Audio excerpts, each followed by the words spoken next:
kera kabaye umuyobozi w'ikirenga wa Iran yongeye gutanga ubutumwa bunyuze mu nyandiko, yongera gushimangira ko Iran itazigera iruhuka mu gihe cyose ingabo 50,000 za Leta Zunze Ubumwe za Amerika zizaba zikiri mu burasirazuba bwo hagati, aho zikorera mu birindiro bigera kuri 11 biri mu bihugu 7 byo muri iki gice cy'isi. Igice cya mbere gifite umutungo kamere mwinshi wa petrol na gaze ugereranyije n'ahandi hose ku isi. Ayatollah Khamenei Mojtaba yavuze ko igihugu cye gifite intego nyamukuru yo kwirukana ingabo zose za Amerika zikava hafi ya Iran. Asobanura ko impamvu y'izo mpinduka ari ukugira ngo aka gace kabonekemo amahoro arambye, kubera ko ngo izi ngabo za Amerika nizo zituma amahoro amaze imyaka myinshi yarabuze muri kariya gace. Uyu mugabo yagize atazaza aho uburasirazuba bwo hagati ntabwo hazagirwamo uruhare na Amerika. Ibi bizakorwa kubw'umutekano w'abatuye muri aka gace ndetse n'ubuzima bwiza bwabo. Uyu mugabo kandi yongeye kuvuga ko Iran idateze guhagarika kugenzura umuhora Hormuz. Avuga ko kuwugenzura bizagira inyungu ku bihugu byose bikoresha uyu muhora mu kugurisha petrol ku isoko mpuzamahanga ndetse no gukuraho ibindi bicuruzwa. Kuva intambara yatangira, n'ubwa mbere Ayatollah Mojtaba Khamenei avuze ko igihugu cye kigiye gutangira kugenzura umuhora Hormuz. Ubundi ibingibi bikaba byari bisanzwe bivugwa n'abandi bayobozi bakuru muri Iran, ariko we ku giti cye ntabwo yari yarigeze abivugaho. Ijambo rya Ayatollah Mojtaba Khamenei muri Iran riba rijya kumera nk'itegeko, ku buryo ibingibi byafashwe na benshi nk'ikimenyetso cya nyuma Iran yerekanye cy'uko ititeguye na rimwe kongera kurekura umuhora Hormuz. Inteko ishinga amategeko ya Iran nayo iri hafi kwemeza ko iki gihugu kizatangira kugenzura uyu muhora mu buryo buhoraho. Ubusanzwe uyu muhora wafatwaga nk'inzira y'inyanja itagenzurwa n'igihugu icyo ari cyo cyose, ibyatumaga ubwato bwikoreye ibicuruzwa buhanyura bwihuta kandi ntibwishyure imisoro ku gihugu icyo ari cyo cyose. Kuri ubu ibi byose bigiye guhinduka, ndetse Iran ishobora kuzajya yinjiza hagati ya miliyari 90 z'amadolari na miliyari 100 ku mwaka binyuze mu kwishyuza amahoro ubwato bwose bunyura muri uyu muhora. Kuri Iran aya ni amafaranga igihugu gikeneye mu buryo bukomeye kugira ngo gishobore kwiyubaka no gusana ibyangijwe na Leta Zunze Ubumwe za Amerika na Israel muri iyi ntambara. Ayatollah Mojtaba Khamenei nawe ntabwo yigeze arya indimi kuri iyi ngingo, kubera ko yavuze ko igihugu cye cyiteguye gukora ibishoboka byose kugira ngo gikomeze kugenzura uyu muhora mu gihe kiri imbere.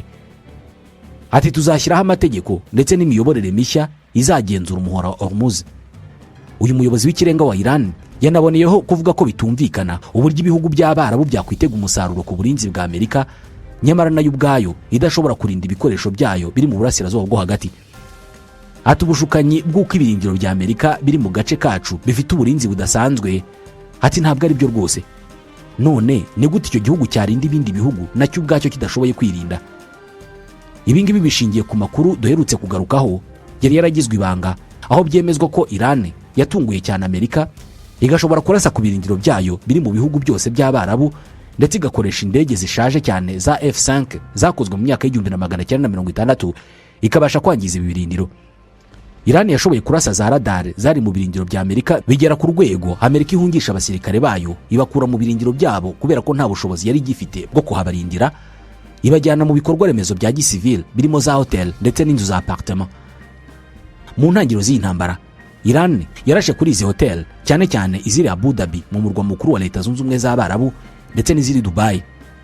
Icyo gihe nuko Iran yari yamaze kubona ko abasirikare ba Amerika bavuye mu birindiro byabo bakazihungiramo, ariko icyo gihe ntabwo aya makuru yarazwi. Uyu mugabo kandi yanaboneyeho guturisha ibihugu by'Abarabu bitifuza kubona Iran igenzura uyu muhora, kubera ko uretse kuba izabikiriramo, ibi bihugu ngo binafite ubwoba bw'uko ikintu cyose kizajya kiba kuri Iran kizajya gihita kigira ingaruka zikomeye cyane ku bucuruzi bwabyo bwa petrol. Ibi bihugu bivugwaho kudashyigikira ko Iran yagenzura umuhora Hormuz birimo Arabia Saudite, Qatar, Leta Zunze Ubumwe z'Abarabu, Kuwait na Bahrain. Iraq isanzwe ikorana bya hafi na leta ya Iran yo ntabwo yari yagaragaza ubushake bwo kubuza Iran kugenzura uyu muhora. Ayatollah Mojtaba Khamenei arabizi ko ibihugu by'Abarabu bidashyigikiye ko Iran igenzura umuhora Hormuz, ari nayo mpamvu muri iri jambo yatambukije yagarutse cyane ku buryo kugenzura Hormuz bitazagira umusaruro gusa kuri Iran, ahubwo bizanagira umusaruro ku bihugu byose by'Abarabu. Ati imiyoborere mishya y'umuhora Hormuz izazana ubukire ku bihugu byose by'Abarabu ndetse irusheho gutuma iterambere ryihuta nta kuvangirwa n'imbaraga ziturutse mu mahanga. Izo mbaraga yavugaga ubwo ni iza Amerika ndetse na Israel.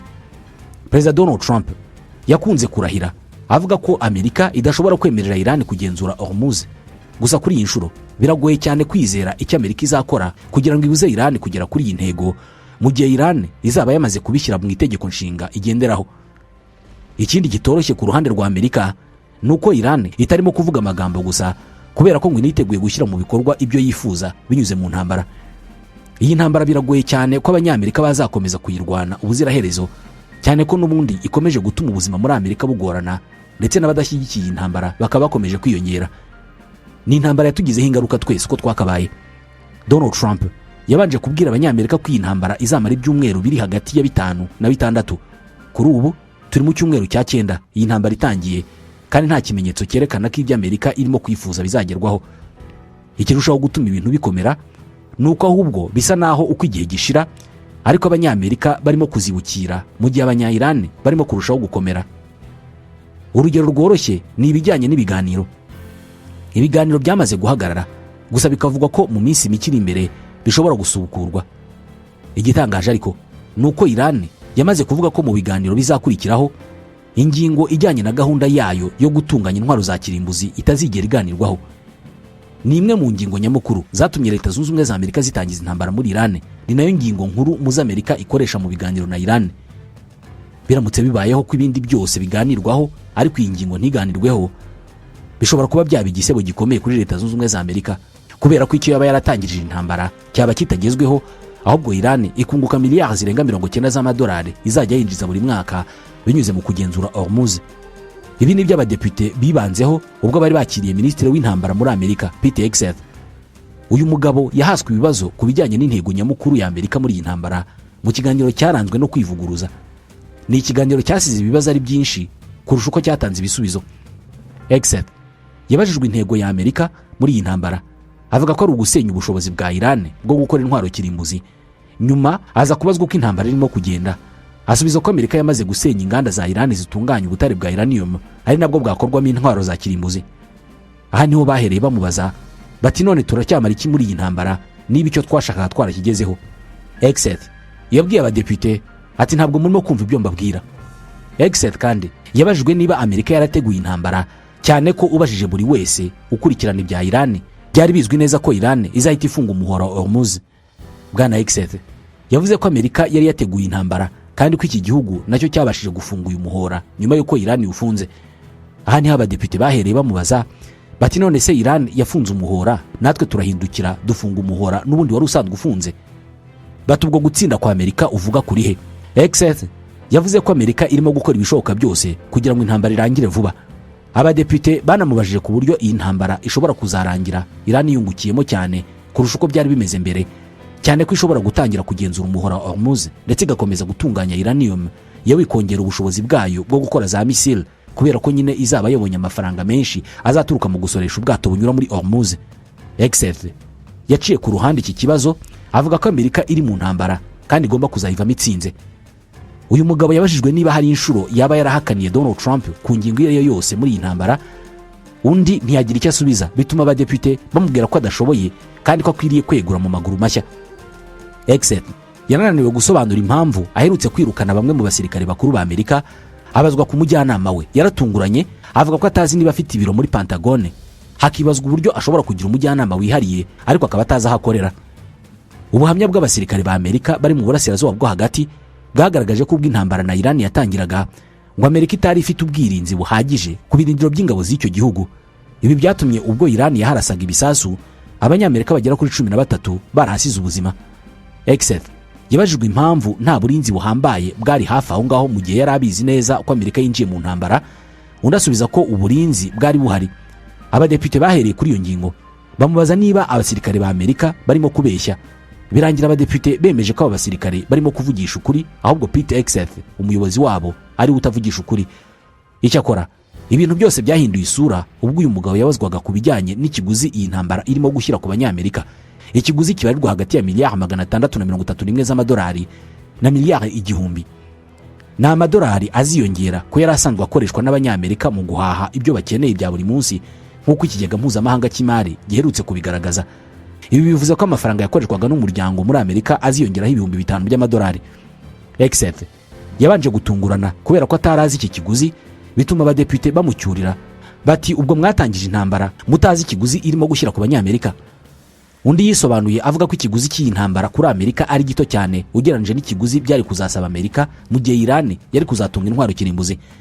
Abadepite bahise buririra kuri iyi ngingo babwira Hegseth ko adashoboye, kandi we na Donald Trump n'abandi bose bagize uruhare muri iyi ntambara ngo batengushye abanyamerika cyane. Bati mwagambaniye ababatoye bazi ko mutazashora igihugu mu ntambara, mukarushaho gutuma ubuzima bwabo bugorana kurushaho. Ibyo abo badepite bavuga hari ibinyamakuru bivuga ko bifite ishingiro kubera ko imibare yerekana ko kuva intambara yatangira abashyigikiye Donald Trump barushijeho kugabanuka, kandi bakaba barimo kugabanuka mu gihe kibi cyane kuri Donald Trump, aho amatora y'abadepite n'abandi bayobozi mu nzego z'ibanze ari hafi muri Amerika. Harabura amezi 6 gusa. Ubushakashatsi bwakozwe n'ikigo Media Insight bugaragaza ko abanyamerika 31% badakunda Donald Trump, ku buryo bakora ibishoboka byose bakirinda kumva cyangwa se gusoma amakuru yose afite aho ahuriye n'uyu mugabo. Ubundi bushakashatsi bwakozwe na NBS News bwerekanye ko abashyigikiye Donald Trump bagabanutse cyane, ku buryo kuva yatorerwa manda ya kabiri ubu ngubu ari bwafite abantu bake cyane bamushyigikiye. Mu kwezi kwa kane 37% by'abanyamerika babajijwe nibo bavuze ko bashyigikiye Donald Trump, bavuye kuri 39% mu kwezi kwa kabiri, ndetse na 42% bariho mu kwezi kwa 12 mu mwaka ushize. Intambara ya Iran izi imbere mu bituma imibare y'abashyigikiye uyu mugabo igabanuka. Izindi mpamvu zituma abamushyigikira bagabanuka ngo zikabamo gutukana no kutavugisha ukuri. Ibi ngo bikomeza gutuma bamwe bamutera umugongo. Ntabwo ari abadepite bonyine bashinja Pete Hegseth kubeshya, kubera ko na Vice President wa Amerika James David Vance nawe ngo ntashira amakenga uyu mugabo. Vance ngo yakunze kuvuga ko ibyo Hegseth abwira Donald Trump biba birimo amakabya nkuru. Ibi ngibi bikaba ari nabyo bigira uruhare mu gutuma Donald Trump atangaza ibintu ku mbuga nkoranyambaga bitari ukuri, kandi nyuma bikaza kugaragara koko bitarimo ukuri. Hegseth yahoze ari umunyamakuru, yakunze kurebwa cyane na Donald Trump ubwo yakoraga kuri televiziyo ya Fox News.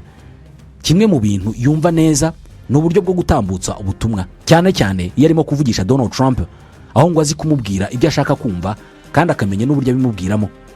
Ibi byatumye igikundiro cya Pete Hegseth kirushaho kwiyongera muri iyi ntambara imbere ya Donald Trump. Icyakora nanone J.D. Vance ntabwo abura kwibaza byinshi ku butumwa Hegseth agenera Perezida Donald Trump. Urugero ni igihe Hegseth yavugaga ko Amerika igenzura ikirere cya Iran mu buryo bwuzuye, amagambo yasubiwemo inshuro nyinshi na Perezida Donald Trump.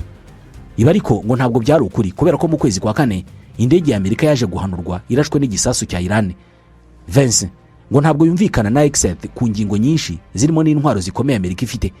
Mu minsi ishize twavugaga uburyo Amerika irimo gukura intwaro mu Burayi no mu bice byegereye Ubushinwa na Korea ya ruguru, ikazijyana hafi ya Iran kugira ngo zikoreshwe mu ntambara. Ibi byose ngo Hegseth akunze kubyirengagiza mu biganiro bye na Donald Trump, akibanda gusa ku kumubwira inkuru nziza. Rimwe na rimwe bikaza kurangira ibyo Donald Trump yabwiwe na minisitiri we w'intambara bigaragaye ko bitari ukuri. Kutumvikana kwa Vance na Hegseth kumaze igihe kubera ko kwatangiye gututumba mbere y'uko intambara itangira. Vance yahoze ashyigikiye uruhande rutifuzaga ko iyi ntambara itangira kugera ku munota wa nyuma, ubwo yari amaze kubona neza ko Donald Trump ashyigikiye iyi ntambara. Yaba J.D. Vance na Pete Hegseth bose bazagirwaho ingaruka zikomeye n'iyi ntambara, ari nayo mpamvu buri wese ayishyizeho ibitekerezo mu buryo bukomeye. Impamvu nuko aba bose bafite gahunda yo kuziyamamariza kuyobora Amerika mu bihe biri imbere, nk'uko ikinyamakuru The Atlantic giherutse kubyandika. Vance na Hegseth bose barwanye mu ntambara yo muri Iraq, ariko bayivanamo ibitekerezo bitandukanye. Kuri Vance yavuye muri iyi ntambara avuga ko Amerika ikwiriye gushyira imbaraga imbere mu gihugu aho gukomeza gushyira imbaraga hanze y'igihugu. Pete Hegseth we yayivanyemo igitekerezo cy'uko Amerika ikwiriye kuvugurura uburyo irwanamo intambara zayo, ikareka amategeko y'intambara agatangwa vuba kugira ngo intambara ntitinde. Muri make ibi bitekerezo byanagaragariye mu buryo yayoboye iyi ntambara, aho mu minsi ya mbere Amerika yakoresheje ibisasu byinshi mu kurasa kuri Iran kurusha ibyo yakoresheje mu kurasa kuri Iraq mu kwezi kwa mbere kw'intambara. Kuva igihe aba bombi baviriye mu gisirikare, Vance yakomeje kuba hadashyigikiye intambara, ndetse n'umwe mu bari ku ruhembe rw'imbere mu kwamagana inkunga Amerika yateraga Ukraine, akavuga ko intambara yo muri Ukraine atari intambara ya Amerika. Iyi turufu yo kwanga gushora Amerika mu ntambara ni ingingo ikomeye cyane kuri Vance, ku buryo atekereza kuzayishingiraho mu myaka iri imbere ubwo azaba ari kwiyamamariza kuyobora Amerika. Ikibazo nuko iyi ngingo yamaze gutakaza agaciro kubera ko ubutegetsi bwa Donald Trump bwashoje intambara, kandi Vance akaba ari mu bushorishori bwabwo. Gutinda kw'iyi ntambara bizarushaho gutesha agaciro ingingo y'uko Vance atari umuntu uzashora Amerika mu ntambara mu gihe yaba ari president, bityo amahirwe yo kuyobora Amerika akarushaho kuba make. Kuri Pete Hegseth we icyo yifuza kubona nuko Amerika yatsinda intambara mu buryo bufatika ku rwego buri munyamerika wese aterwa ishema n'uburyo igihugu cye gitwaye muri iyi ntambara na Iran. Ibi ngo bizatuma mu gihe nawe azaba atangiye imishinga yo kwiyamamaza mu bihe biri imbere azaba afite ikintu cyo guheraho asaba abaturage kuzamutora. Hari indi ngingo ikomeye aba bagabo batumvikanaho. Iyo ngiyo ikaba umunyamabanga w'igisirikare cya Amerika uzwi nka Dan Driscoll. Uyu mugabo yiganye na J.D. Vance, bakaba ari n'inshuti cyane. Muri gahunda ya Vance yo kuziyamamaza ashaka kuyobora Amerika, Driscoll ni umwe mu bashobora kuzamushyigikira. Icyakora Pete Hegseth ntabwo yumvikana na Driscoll ku buryo aba bagabo bombi bameze nk'abahanganye. Mu minsi ishize Hegseth aherutse kwirukana abandi bayobozi mu ngabo bari inshuti za Driscoll, mu gihe uyu mugabo nawe aherutse kuvuga ko aba bajenero birukanwe na Pete Hegseth ngo bari abagabo bakora akazi kabo neza kandi akaba yarababajwe nuko birukanwe. Amakuru avuga ko Driscoll ari umuntu ufite icyubahiro muri Pentagon, bigatuma Hegseth atamubona neza. Ibi ngibi bikaba bishobora kuvamo ko aba bagabo bombi bashobora gushwana. Ku ruhande rwa Donald Trump nta kinini azi kuri Driscoll ku buryo uko azamufata kose bizashingira ku ruhande azumva kurusha urundi hagati ya Hegseth na J.D. Vance. Ibi ni ibintu tuzakomeza gukurikira tukabibagezaho kuri iyi chaîne.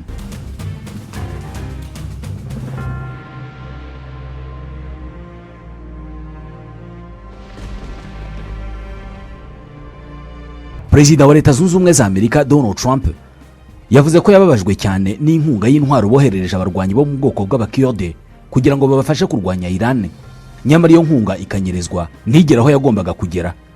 Izo ntwaro Amerika yarazohereje ngo zinyanyagizwe mu baturage ba Iran bajye kwigaragambya bahangane na leta yabo bityo babashe kuyitsinda, ariko ngo byarananiranye. Imbere y'abanyamakuru kuri uyu wa gatanu, Perezida Donald Trump yavuze ko byamubabaje cyane kandi ko bazakora iperereza bakamenya icyabiteye. Ati ntabwo nishimiye ibyabaye ku bakurde, twabahaye intwaro banga kuzigeza aho twemeranije. Donald Trump yavuze ko intwaro bazohereje ku birindiro by'inyeshyamba z'abakurde biherereye mu majyaruguru ya Iraq, ariko ko izo ntwaro batigeze bazigeza aho zagombaga kujya. Bwari ubwa kabiri Donald Trump yemera ko Amerika yagerageje kwifashisha abarwanyi b'abakurde kugira ngo bayifashe mu ntambara yo kurwanya Iran, ariko bikanga kubera ko abakurde ngo bagezemo hagati barisubira.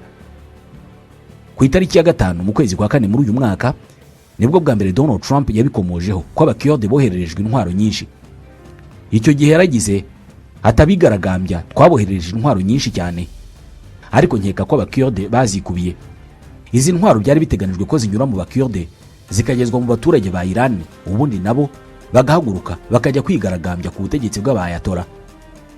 Ibi byari kunganira urugamba rwo mu kirere no mu mazi Amerika na Israel bari batangije kuri Iran, maze guhirika ubutegetsi bikihuta. Ni imwe mu nzira Amerika yagejejweho n'ubutasi bwa Israel mu kwezi kwa 2, ndetse babumvisha ko bishoboka cyane kubera ko abakurde ari ubwoko butagira igihugu mu burasirazuba bwo hagati, bukishimira gufasha uwo ari we wese wabusezeranya ko azabuha igihugu. Icyakora Amerika yo bafitanye ibibazo bikomeye by'uburyo inshuro nyinshi yagiye ibakoresha, ariko yamara kubona ibyo yashakaga ikabakuraho amaboko. Icyakora nubwo Donald Trump akibaza aho intwari igihugu cye cyahaye abakurde zagiye, Iran nayo yabimenye hakiri kare maze bashakira igisubizo, ari nacyo cyatumye abakurde batinya bagahitamo kugumana imbunda za Donald Trump aho kujya kuzirashisha abanya-Iran. Iran yabigenje ite? Reka tubivugeho. Je nitwa Ismael Mwanafunzi. Kugeza ubu imibare igaragaza ko ku isi habarizwa abakurde bari hagati ya miliyoni 35 na miliyoni 45 batuye cyane cyane mu misozi mu bice bihuriyeho na Turkiya, Iran, Iraq, Syria na Armenia. N'ubwoko bwa kane bufite abaturage benshi mu burasirazuba bwo hagati. Icyakora nta na rimwe bigeze bagira igihugu cyabo bigengaho, nubwo bamaze imyaka n'imyaniko babishaka. Abakurde ni abaturage gakondo b'icyahoze ari Mesopotamia, ubu ni mu majyepfo ashyira uburengerazuba bwa Turkiya, mu majyaruguru ashyira uburasirazuba bwa Syria, hakaba mu majyaruguru ashyira uburengerazuba bwa Iran no mu majyepfo y'uburengerazuba bwa Armenia. Ni abaturage nubwo batuye mu bihugu bitandukanye bafite umuco umwe, bafite ururimi rumwe rw'igikurde, nubwo hari abavuga izindi ndimi bitewe n'ibihugu baherereyemo. Aba baturage kandi bari mu madini atandukanye, nubwo abenshi ari abayisilamu b'abasuni. Abakurde nubwo ari kavukire mu burasirazuba bwo hagati, nta na rimwe bigeze bagira igihugu cyabo cyihariye. Mu kinyejana cya 20 nibwo bamwe batangiye gutekereza gushinga igihugu bahuriyeho kandi bigengaho cyitwa Kurdistan, ariko inshuro zose babigerageje barushwaga imbaraga n'ibihugu baherereyemo. Bagiye bashinga imitwe itandukanye iharanira ubwigenge, icyakora ukomeye cyane n'uwo muri Iraq. Mu mwaka w'1992 muri Iraq havutse ishyaka Iraqi Kurdistan Front ndetse rishyiraho na leta izwi nka Kurdistan Regional Government KRG.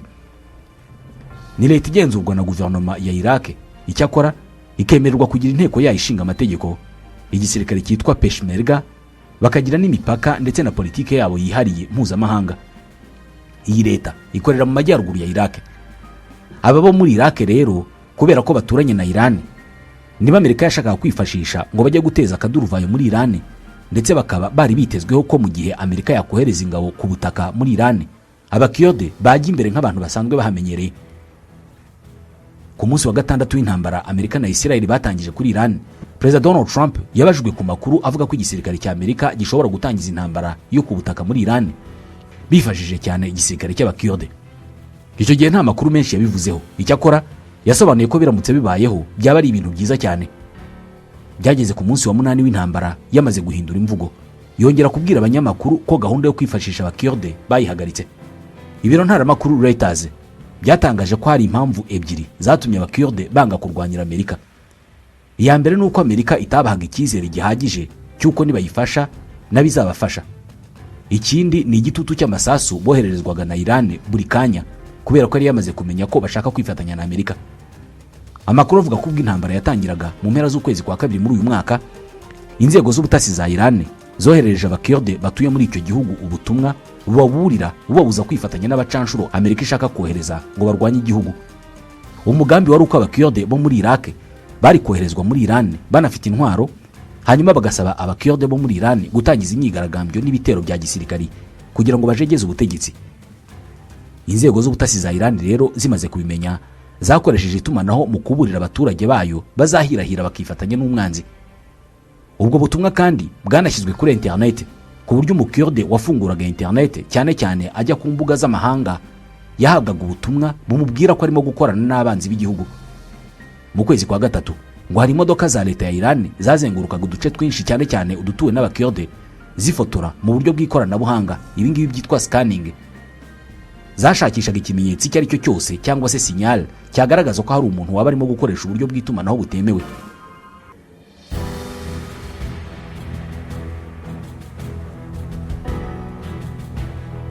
Abasirikare b'umutwe udasanzwe ushinzwe kurinda impinduramatwara muri Iran IRGC ngo banakoze imikwabo myinshi basaka ingo z'abakiyode buri munsi.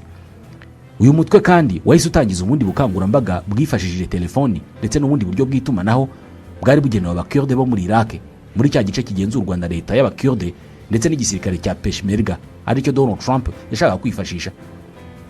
Abo basirikare b'abakiyode ngo bari batangiye kwegera cyane umupaka wa Iran, maze IRGC yitanga ubutumwa ko niba badasubira inyuma mu gihe kitarenze isaha imwe ngo baza kugabwaho ibitero bikomeye. Reuters ivuga ko ubwo butumwa bwateye ubwoba abakiyode bo muri Iraq, ari nabo bashakaga gutera kubera ko aribo Donald Trump yahaye intwaro. Byabaye ngombwa ko basubira inyuma nk'uko igisirikare cya Iran cyari cyabibategetse. Bijeje Iran ko nta gahunda yo kurwana bafite, icyakora ntabwo byabujije wa mutwe wa IRGC kuboherereza ibitero bike bike bya za drone bigamije kubaburira no kubaha urugero rw'igishobora kubabaho nibaramuka binjiye mu ntambara. Ikindi kibazo cyabaye mu bakiyode ni ubwumvikane buke. Bivugwa ko nk'abakiyode bo muri Iran bahungiye muri Iraq bo bifuzaga ko batangiza intambara bakajya gukuraho ubutegetsi iwabo. Ne mu gihe abakiyode bo muri Iraq bo batabyumvaga gutyo kubera ko babonaga ko nibatera Iran izabahindukirana ikabarwanya, bikaba byarangira n'igice bari basanzwe biyoboramo muri Iraq bagitakaje. Nka bimwe bavuga by'uko urwanyira byinshi ukabura na duke wari wifitiye. Ni mu gihe abakiyode basigaye muri Iran bo batinye ko batotezwa bagafungwa ndetse abandi bakaba banicwa mu gihe intambara yatangira igizwemo uruhare na bene wabo. Inzego z'umutekano za Iran zakomeje kubashyiramo ubwoba bukomeye, cyane cyane hakoreshwa bwa buryo bw'itumanaho cyane cyane bwabaga bugenewe abayobozi bakuru mu ngabo z'abakiyode muri Iraq. Iran kandi yanakoreshaga imwe mu mitwe y'inyeshyamba bavuga rumwe ikorera imbere muri Iraq ikagaba ibitero ku bakiyode kugira ngo bakomeze gushyirwaho igitutu bahagarike gutera Iran. Ku mipaka igabanya Iran na Iraq hari naho abakiyode benshi baherereye, umutwe udasanzwe mu ngabo za Iran IRGC wohereje y'abasirikare benshi bari biteguye kurwana mu gihe byaba bibaye ngombwa. Umwe mu bayobozi b'ingabo z'abakiyode muri Iraq, Amir Karimi, aherutse kuvuga ko hari amakuru bari bamenye ko ingabo za Iran zoherejwe ku bwinshi ku mipaka, zikaba ziri ahantu hizewe ziteguye nko mu mashyamba, mu misigiti, mu mashuri n'ibitaro. Kuva mu kwezi kwa kabiri ubwo intambara yatangiraga kugera mu mpera z'ukwezi kwa gatatu, nibura Iran yari imaze kurasa ku bakurde bo muri Iraq misile zirenga 380 ndetse n'ibitero byinshi bya za drone. Ku rundi ruhande, inyeshyamba z'abakurde zigamije guhirika ubutegetsi bwa Iran zari zimaze amezi menshi zitoza zinjiza benshi mu gisirikare cyazo, bisa nkaho hari amakuru yari ahari ku isaha iyo ariyo yose bakwifashishwa. Zimwe muri izo nyeshyamba z'abanya-Iran zitwa PAK, umwe mu bayobozi bazo, Rebaz Sharif, yavuze ko mu mezi abanziriza intambara bagize amahirwe yo kubona urubyiruko rwinshi rwifuza kurwana ugereranije n'uko mbere byabaga bimeze. Ati mbere ni twebwe twajyaga kwinginga abo kwinjiza mu gisirikare, ati ubu basigaye bizana. Iyi nyeshyamba yavuze ko nko kugira ngo babashe kwinjiza umukurde umwe uvuye muri Iran aje kubarwanira muri Iraq byabatwaraga amadolari nibura 300. Ikindi Rebaz Sharif yagaragaje nuko intambara y'iminsi 12 Amerika na Israel barwanyemo na Iran mu kwezi kwa gatandatu mu mwaka wa 2025 yatumye abanya-Iran bahuguka batangira kwivumbura ku butegetsi. Icyakora iyi nyeshyamba yagaragaje ko baterwa ubwoba n'uburyo ubutegetsi bwa Donald Trump busuzugura ingabo za Iran bukazifata nk'agafu k'imvugo rimwe. Ati ubwo Donald Trump yabwiraga abanya-Iran ngo bahaguruke bafate ubutegetsi, abantu baketse ko hari ubutegetsi busanzweho bwacitse intege, ariko birengagiza ko Iran ifite ingabo nyinshi yifashisha mu kwica. Nubwo Amerika yibwiraga ko ishobora kwifashisha abakurde mu gukuraho ubutegetsi muri Iran, zimwe mu nzobere zakunze kugaragaza ko bafite ingabo zidahagije ku buryo zabasha kugira icyo zatwara ubutegetsi bwa Iran hatabayeho gushyigikirwa n'izindi ngabo z'amahanga. Abakurde nk'uko twigeze kubivuga ni bumwe mu bwoko bumaze igihe kinini burwanira kugira igihugu, ariko bikaba byarabananiye. Mu mwaka w'1916 hari amasezerano y'ibanga yabayeho hagati y'Abafaransa n'Abongereza yiswe Sykes-Picot Agreement. Aya yavugaga ko intambara ya mbere y'isi nirangira, icyahoze ari ubwami bwa Ottoman bazagikatamo ibice byinshi hakavamo ibihugu 5. Ibyo bihugu byari Syria na Liban byagombaga kugenzurwa n'Ubufaransa, hakaba na Palestine, Jordani na Iraq bikagenzurwa n'Ubwongereza. Ni mu gihe abakurde bo bari bazi ko muri ibyo bihugu hazavukamo n'ikindi cyitwa Kurdistan.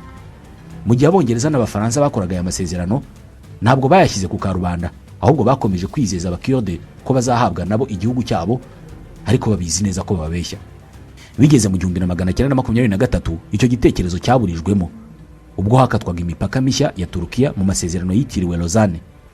Ayo masezerano nta butaka na buke yigeze agaragaza bwagenewe abakurde, bituma bisanga batatanye mu bihugu bitandukanye mu burasirazuba bwo hagati, kandi muri buri gihugu bashyizwemo bari bo bwoko bwa nyamuke.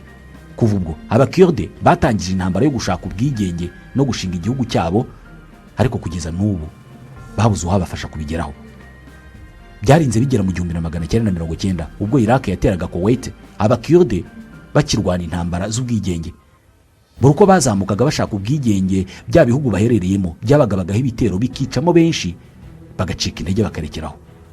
Mu ntambara Saddam Hussein yatangije kuri Kuwait, abakurde bo muri Iraq baboneyeho bashinga umutwe ugamije ubwigenge, biteze ko Leta Zunze Ubumwe za Amerika zizabashyigikira kubera ko icyo gihe zari zishyigikiye Kuwait. Mu gice cya Iraq gituwe n'abakurde, Amerika yahashyize ingabo inategeka ko nta ndege za leta ya Iraq zemerewe kuhagera. Abakurde bagize agahenge. Icyakora Saddam Hussein na leta ye biza amayeri, bafunga inzira zose zagezaga ibiribwa n'ibindi byangombwa nkenerwa ku bakurde. Mu mwaka wa 2003 abanyamerika batangije intambara yo gukuraho Saddam Hussein muri Iraq. Leta ya Kurdistan n'igisirikare cyayo Peshmerga barwanye ku ruhande rw'ingabo za Amerika, binarangira koko Saddam Hussein n'ubutegetsi bwe bahiritswe. Ni nabwo hatowe itegeko nshinga rishya ryemeye ku mugaragaro leta ya Kurdistan. Icyakora icyo abakurde bashakaga cyane kwari ugufashwa kubona igihugu cyabo bigengaho. Urebye ibisabwa byose ngo Kurdistan ibi igihugu kigenga, abakurde bamaze kubikora. Igisigaye cyonyine ni uguhabwa umugisha n'igihugu gikomeye nka Amerika. Ibi ntabwo ari ibintu byagorana, ahubwo byashoboka ko nta nyungu ibyo bihugu bikomeye bibibonamo, kubera ko hari ibihugu bindi byavutse nyuma nka Armenia, Georgia na Azerbaijan byahoze kuri Leta Zunze Ubumwe z'Abasoviete. Ahagana mu 2013 Amerika yongeye kwifashisha abakurde muri Iraq na Syria ngo bayifashe kurwanya umutwe wa Islamic State. Byatumye bagabwaho ibitero bya hato na hato n'uyu mutwe w'iterabwoba, ndetse wabambuye twinshi mu duce bagenzuraga mbere.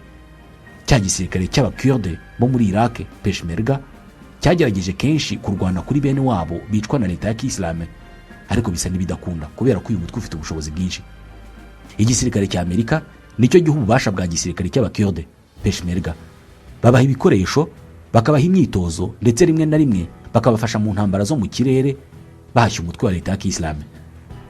Mu mwaka wa 2019 Amerika yongeye gutaba mu nama abakurde ubwo yatangazaga ko ikuye ingabo zayo mu majyaruguru ashyira uburasirazuba bwa Syria hafi y'umupaka wa Turukiya. Icyo gihe byari bikurikiye itangazo rya leta ya Turukiya ryavuga ko igisirikare cyayo kigiye kwinjira muri Syria kugira ngo abanyasiriya bari barahunze imirwano basubire mu byabo. Byarakaje cyane abakurde bo muri Turukiya na bagenzi babo bo muri Syria babifata nk'ubugambanyi kubera ko bari bashumurijwe ingabo za Turukiya. Ingabo za Turukiya zarinjiye zisunikiza abakurde, biba ngombwa ko abakurde bajya kwinginga leta ya Syria yari yobowe na Bashar al-Assad. Icyo gihe bishyira hamwe ngo barebe ko basubiza inyuma ingabo za Turukiya.